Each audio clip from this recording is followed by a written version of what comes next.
மகாவையே பார்த்துட்ருக்காரு. எல்லாருமே இதையே பார்த்துட்ருக்காங்க. போதும் போதும் சூர்யா, உன் பொண்டாட்டியை வச்ச கண்ணு வாங்காமல் பார்த்ததெல்லாம் பசிக்குது, என்ன செஞ்சுருக்கீங்க அப்படின்னு சொல்லிட்டு கேட்குறாங்க. எல்லாருமே ஃபஸ்ட்டு உட்கார வச்சு சாப்பாடு போடுறாங்க. ஜென்ஸ் எல்லாமே அப்புறமா சாப்பிட்லாம் அப்படின்னு சொல்லிட்டு. ஆனால் எல்லாருமே இல்லை இல்லை நீங்கள் சாப்பிடுங்கங்கன்றா. நீங்கள் சாப்பிடுங்க, இன்றைக்கி உங்களோட ட்ரீட் அப்படின்னு சொல்லிட்டு சொல்கிறாங்க.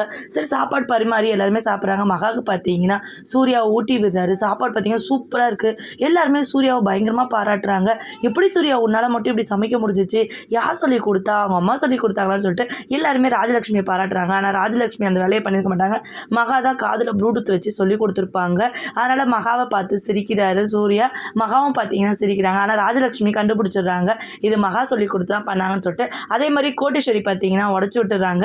இது மகா சொல்லி கொடுத்ததா தான் இருக்கும், இது மகா டேஸ்ட்டாக தான் இருக்குது சாப்பாடு எல்லாமே. மகா நான் எதுவும் சொல்லி கொடுக்கலப்பா, அவரே தான் செஞ்சார் எல்லாத்தையுமே அப்படின்னு. கேடி எனக்கு நல்லாவே தெரியும் அப்படின்னு சொல்லிட்டு ஐஸ்வர்யா பக்கத்தில் நின்று சொல்லி கொடுத்துட்ருக்குறாங்க. எனக்கு தெரியாதா இது உன் டேஸ்ட் எப்படி இருக்கும் சாப்பாடுன்னு சொல்லிட்டு. அப்படியே உன் பக்கத்துலேயே இருக்கே கரெக்டாக அப்படின்னு சொல்லிட்டு ஐஸ்வர்யா கிண்டல் பண்ணுறாங்க.